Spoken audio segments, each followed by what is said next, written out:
Ladies and gentlemen, boys and girls, nerdlings of all ages, thank you for your patience. We are now into the best of 3 business end of the Go4 StarCraft 2 Cup. Spawning in the bottom left-hand position, representing ESG and making the most of the new StarCraft emotes. Ladies and gentlemen, the red Zerg is Nerchio. And he's going to be facing off against the blue Terran player from Cascade Gaming, who has showed us some fantastic TVC so far today. He's going to have to continue doing that now, though, because he's up against arguably his toughest opponent yet. It's Cass. Hype, hype, hype! This is, of course, a best of 3. So the winner of this game does not automatically move on. Nerchio has the super handsome, slightly scary, like, dustpan for ears Overlord. Quite enjoy that design, actually. Cass obviously does not.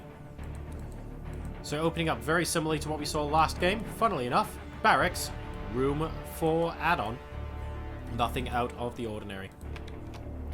And Cass is going to immediately scout in the top left, as is Nerchio. Neither is going to find their opponent there for now, which is fine.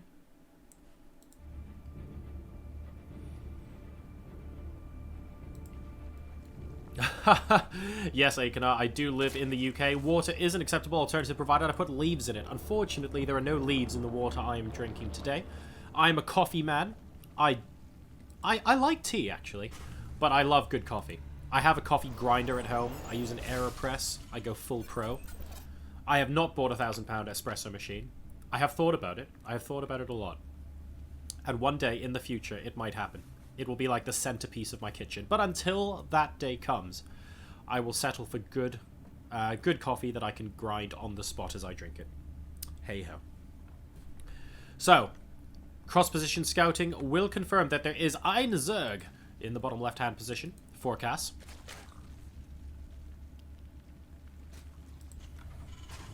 Nerchio has not seen anything yet, but is about to confirm, by process of elimination, that there is no Terran there. Oh, actually, he just has spotted the lack of the natural, so that's going to be enough. So Nerchio knows we're in cross-spawn.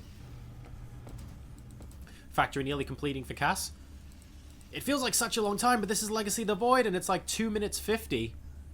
Whereas before, it's like, yeah, we're waiting for everything to come down at like the 6 or 7 minute mark, and it's like, no, dude. Super fast, man. Zergling speed about to complete for our hero, Nerchio. Does that make Cass the villain? No, they're both heroes today. It's all good. We're a happy, inclusive family here on stream. Yay! Hope you guys are enjoying it, by the way. Make sure you leave your feedback in chat. Or if it's positive, leave it in chat or tweet it at me. If it's negative, put it anywhere except Reddit. Now, this is actually a much healthier looking Lyoti. It's not as stripy as the one before, so I didn't mistake the stripes for its ribs. Whereas I did last time round. A couple of Lings looking to scout. Unfortunately, blood was shed. And we have the instant double medevac production coming out from Cass. So, things looking reasonably chilled out so far in this game. Third base has now been taken by Nerchio as well. Over here in the bottom position. Check out the way Nerchio has spread his units. Oh, there's the stripy Lyoti. There's the guy I thought was pretty darn malnourished. See? It's like Halloween Lyoti skin right here. Right. So check out Nerchio's map awareness. Overlord going up top. He's got both watchtowers. He's got Overlord to the right. This guy is going to end up going over here. He'll be able to spot every drop that comes around. Another Overlord here just in case everything else gets missed. Nerchio is looking to basically draw a dividing line around the middle of the map and saying, as long as you cross into this space, I will know about it. And the first test is going to be whether or not these 2 medevacs actually get past the Great Wall of Sonar that Nerchio has decided to put up. So they're moving in towards... There's actually genuinely a route here that puts them all the way on the bottom. Oh my god, is he really going to bypass it? Well, hi Nerchio. I've just been talking about how great your scouting is and how fantastic... Oh, he spots it, he spots it, he spots it! For the last couple of seconds. Is this going to be enough? Is this going to be enough? There is a Widowmine there. Now, the Widowmine might take out some Marines if he's not careful, if they're targeting the Zerglings. Yep, he's unburrowing it rather wisely. It could end up being enough to do a decent amount of damage, but he's going to pick them up. The Widowmine still Okay, goes up rather harmlessly against a single roach, which admittedly is close to death. The medevac, though, goes down. This queen needs to go. Oopsie daisy. And, well, a little bit of a sloppy engagement on both sides here. Let us not forget... Stand next to the... Let the Lyote take the hit. Hero Lyote. Ooh! Oh, and he doesn't get it. The Lyote watches on as death ensues. There go a couple of drones. Oh, Ravager. That's a quick way to fix it. Nerchio's going to want to do that PDQ. Cass, not looking, dead. Easy peasy. Right. Viking, going Overlord hunting. Oh dear, we'll just miss that Overlord up top. That's going to be useful for Nerchio from a drop perspective. We now have a Ling counterattack going by. Number of workers killed this game. Still just a 3-0 at the moment in Cass's favor. Nothing particularly scary about that. Couple more racks getting put into the main base, and these guys are really just hanging out to see if this third base location gets taken anytime soon. But don't forget, Cass also has the option of expanding down this way. Oh, Liberator. It's going to take out 4 more drones before it too gets taken out. Not bad, and not bad. Ideally, you don't want it to die, though, because it's really the pressure of constantly having the presence there to harass the workers. The bark is more important than the bite in this scenario. Unless you kill off every worker, of course, in which case I take that all back. But the point is, knowing that it's there means you have to commit units to staying here, which means you can't fully commit to a full-on engagement. That's kind of useful. Now, Nerchio's creep spread is actually pretty sick. He is close to covering this quarter of the map. He's getting his 4th base down now, so no doubt he'll have a little bit of creep spread over here as well to make sure that no flanks can come unseen. In the meantime, Cass is going for those two, the 2 medevac tank drop again. We're going to be playing Leapfrog while he continues macroing up. +1 nearly done. Stim has started. His armory has started as well. And Nerchio's Great Wall of Sonar this time is very, very heavy on the bottom here. Yes, this... Wow, the Roach doesn't even go down. Hero Roach! Oh. Well, that was a short story for our hero. And Nerchio sees these 2 tanks, but he also sees the 3rd base. And I think he cares more about killing off the 3rd base. The bunker's actually nearly complete, so he might want to move very quickly here. Here come the 2 tanks, desperately trying to kill off a couple of queens. Actually, the Zerglings are going to force immediate pickups, and that means the queen is going to be fine. Which means Nerchio can start his attack over here. Nice bunker, bro! Does it come in dead? Alright, there we go. That's gone down. Ravager shots polishing off the last couple of SCVs alongside those Zerglings, and the 3rd base successfully gets denied. Now, this is important because Nerchio is now on 4 bases. He hasn't saturated this yet, but he can very shortly. Cass needs to reliably defend this. He might need a Viking patrolling the high ground there. Look, there's the other Halloween Lyote. And he might need some siege tanks on the ground to basically prevent any sort of incursion that allows him to lose workers and have to lift that orbital command, because that ended up hurting him quite a lot. 13 workers killed to 7 now in favor of Nerchio, so all that early game damage has effectively been undone. These 2 siege tanks are still trying to do good work, but they're running away just as fast from the opposing army. So we'll see. Nerchio now spotting some of the armies on the high ground. He doesn't care. He's moving straight into the mineral line. Wants to kill as many SCVs as possible. The siege tank get dropped right into the middle of the clump of roaches. I disagree with that. A lot of units do die from Nerchio, but those 2 hugely important mobile siege tanks go down as well. The rest of the army can now disappear. He really should form an arc here to prevent the Marines from coming in. Ravagers, Ravagers, Ravagers. Okay, never mind. It turns out it's not necessary. Small group of Lings, again, just making sure the 3rd base won't get taken here a little bit later on. But Nerchio's strategy is basically get bigger, get stronger, and patiently keep taking out this 3rd base and not being more ambitious than that, because over time, his 4 bases are up. There's the potential for a 5th base to go down here, or even here if he's feeling particularly aggressive, but I doubt it in the near future. Nerchio's also got Infestors in with this composition, and we saw how useful Infestors were when we saw some of Snoot games earlier, so looking forward to that. These Zerglings are going... Well, this is definitely prime real estate. I mean, you have a railing and a cliff, so it's a gorgeous view from that house, but unfortunately, it is prone to random Zerg attacks. The estate agent should really be telling people about this when they show people round. Nerchio still patiently massing up. 168 versus 159 supply. Ooh, and Cass is thinking, hang on a second, I'd like a piece of this. Oh! Funglu! And even though that is the case, siege tanks are actually still a pretty good unit. But Funglu, oh Jesus. Oh Jesus, fungal growth and plus Ravagers is just terrible. That's like disgusting, terrible damage. And you can see Cass has actually lost more in terms of cost this game than Nerchio has so far.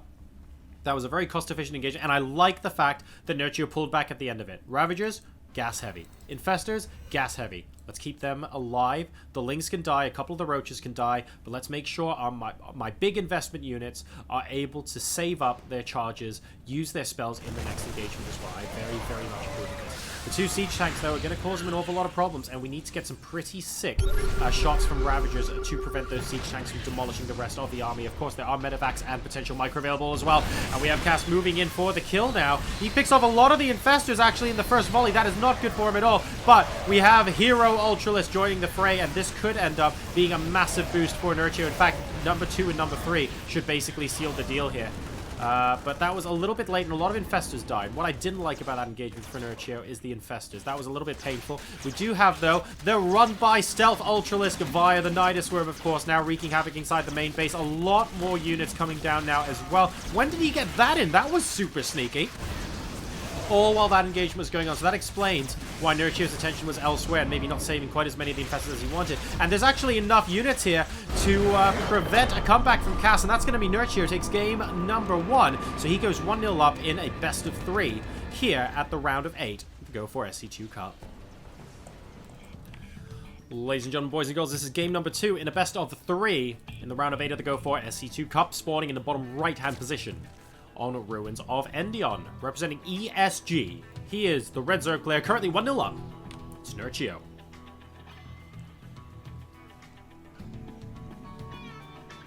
His opponent is now on the brink of elimination, needing to win the next 2 games in a row to survive in this tournament, representing Cascade Gaming as the Blue Terran. It's Cass.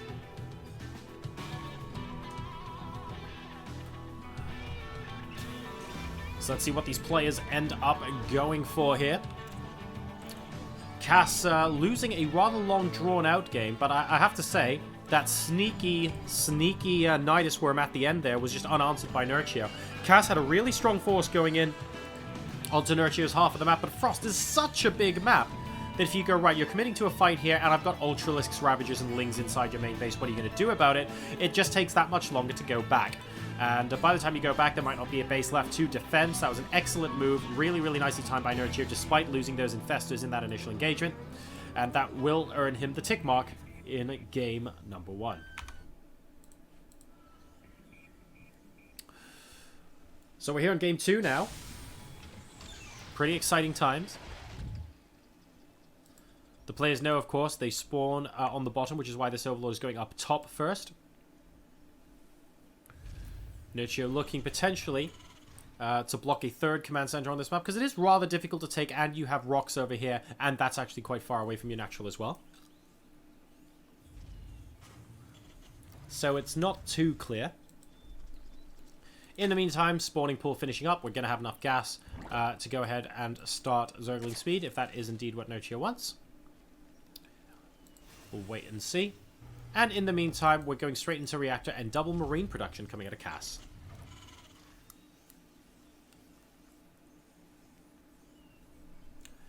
So there is the Zergling speed coming out for our ESG player.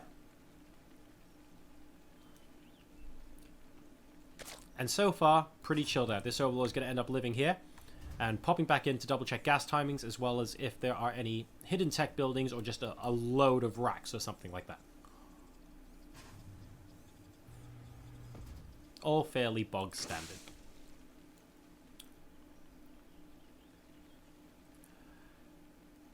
Now, it's actually quite quiet. I need the music to come back on. StarCraft! StarCraft, where's your background music, bro? Where's it gone? The orchestra's setting up for the next song, that's what it is.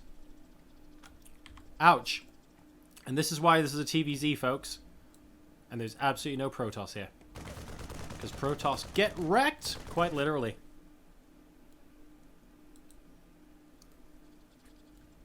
Starport about to complete. No doubt it's going to be swapping off with that factory to get some double medevac production. We could see some Widow Mines, I suppose, and potential sneaky shenanigans like that, but it's less likely, let's put it that way, especially with the building rising like that.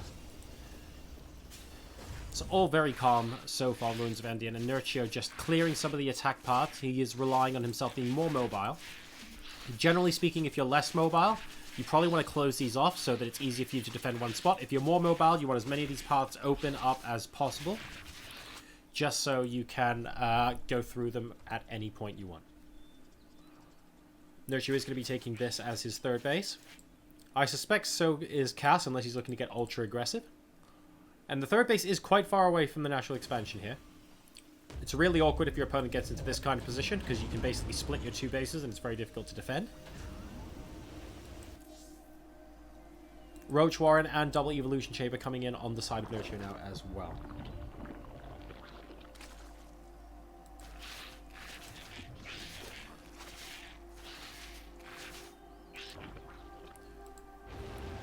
Double medevac drop.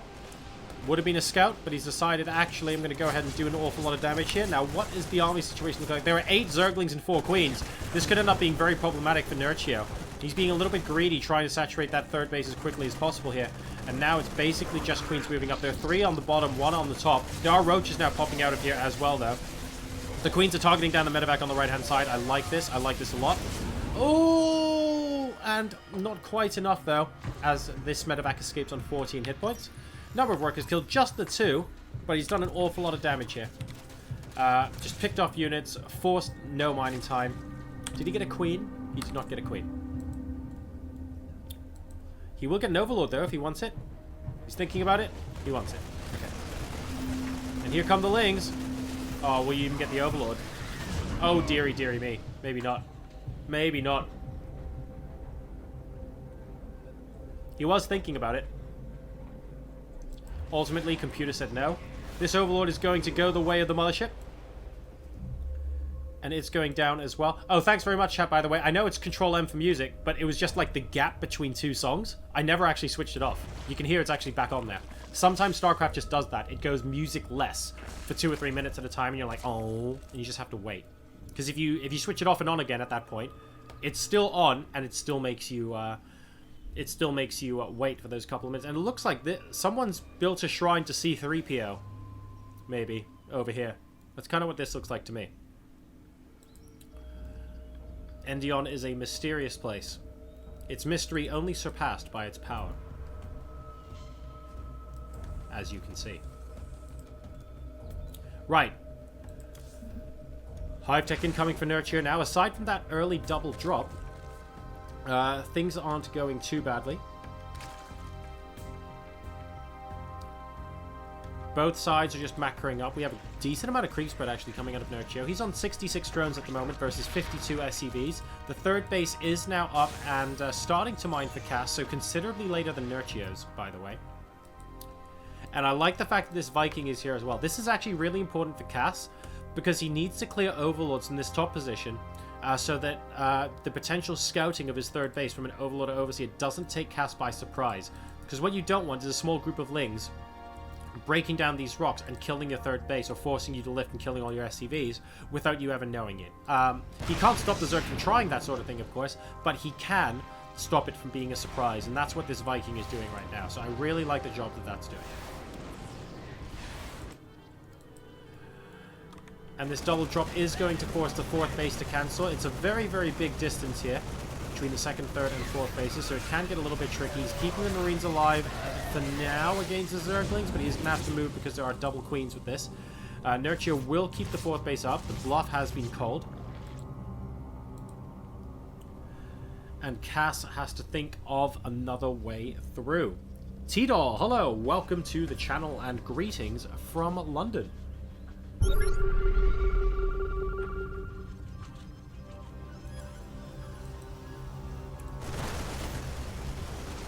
Oh, and this group of Marines with medevac support actually might be able to take on these roaches if they successfully focus fire, but they're not currently successfully focus firing, so what I just said turns out to be completely and utterly false. Righty-ho. We still have the trademark double tank Furioso drop, and they're going to be able to get at least some of these roaches to potentially yellow health, is kind of what they're going to accomplish here. But together with the Marines, actually, this could end up being a different story. We'll see. Oh, get out of there, get out of there. Oh, no. And a siege tank goes down very early on. Max, the siege tank. What's Max's friend's name? Max and Fred? Fred doesn't feel very aggressive as far as the name is concerned. Max and Craig. We'll go Max and Craig, the two siege tanks. Craig, unfortunately, no longer with us. And in the meantime, we have gone up to Infestor Tech for Nerchio. He's going to be getting those out very, very shortly indeed. Look at this creep spread, guys. All the way through the middle of the map. Up top. Okay, he's not quite spread it up here yet, but he basically has everything covered. Down south, he's perfectly happy to leave these rocks as is. He could even put an Overlord up here and start spreading creep up into the middle to get to his opponent's half of the map here as well. That would be super sick. But Nerchio has all of the map vision right now. Even though Cass has been trying to deny those Overlords from ever seeing anything on the left-hand side, the fact of the matter is Nerchio can see effectively everything else on the map. And now he doesn't even care the siege tanks are tackling Lings. He's like, yep, I have an army. What are you going to do about it? Cass has to be very careful here. He can siege up there and then have the entire army move in here, for example, which could be potentially catastrophic. There are no SCVs there yet, though, so a simple CC lift would do the trick. But the point is, Nerchio is keeping Cass completely and utterly buttoned down, and he's getting the Ultralisks behind this as well. Now, this time around, I definitely haven't missed the Nidus play. I'm looking for it. The Nidus Worm is up. I have seen it at the third base, but there's been nothing going down in Cass's base just yet. And I'm liking this style from Nerchio, saying, yes, I'm going to very deliberately Nidus you up as soon as I have the opportunity to split your army. But in the last game, Cass was attacking Nerchio, so Nerchio knew Cass's units were halfway across the map. In this game, Nerchio's units are halfway across the map, and Cass is the one defending. So the Nidus could end up being less effective. We'll see. There goes the Nidus over there inside the main base. Super chilled out. Has Cass spotted it? Has Cass spotted it? What's going into the Nidus? Not an awful lot. It's just a couple of Lings at the moment. Okay, wait, hang on a second. I take that back. 3 Ultralisks. That could end up being enough. And Cass, once again, he's making an attack. I think he could have actually gone back to defend that. He did have a good 30 seconds, I think, to go and prep for that. But now, 3 Ultras are going to hammer away alongside those, what I think are Krakens. Let me just double check that. Yes, they... Oh, well, there's not 3-3, but Adrenal Glands has been researched. And a lot of this infrastructure for the Terran is getting put down here. Oh my god, and Fungal Growth apparently is a fantastic unit. And that's actually going to allow Nerchio to slowly but surely whittle this force down. Just stay with the Ravagers and let the Ultras do the work, mate. He's done that. Finally, that gets cleaned up. I think 4 barracks are going to go down, assuming this guy is going nowhere anytime soon. It doesn't look like there's going to be any repair. Let's go ahead and watch building explode, even though there are flaming dots over on the other part of the map. Rip barracks. Oh, Fred! Fred, you had one job, Fred. Fred, you had one job. Dear, oh dear. Now, this actually has been cleaned up as well. The double medevac is retreating for Cass. And a couple of Liberators are going to annoyingly move some Overlords out of the way. It's 153 to 113 supply at the moment in favor of Nerchio. If he wins this, he goes through to the semi-finals. Those Ultras with the flaming tusks are pretty scary as well.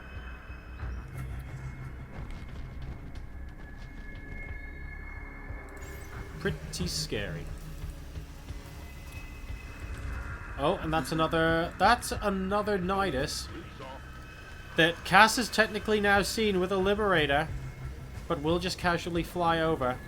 That could end up being a problem because, look, here is the main army attacking the 4th base. Cass is going to move everything towards it. What's left to go into the Nidus here? Well, I guess we're about to find out. Really? It's the 1 Ultra attack? Is this... Really? Okay. Why not? I mean, this base is kind of becoming burnt toast anyway, so I guess that works. And it is going to be enough to cast a GG. ESG's Nerchio, ladies and gentlemen, wins by a scoreline of 2-0 and moves on to the semifinals of the Go4 StarCraft 2 Cup. Congratulations.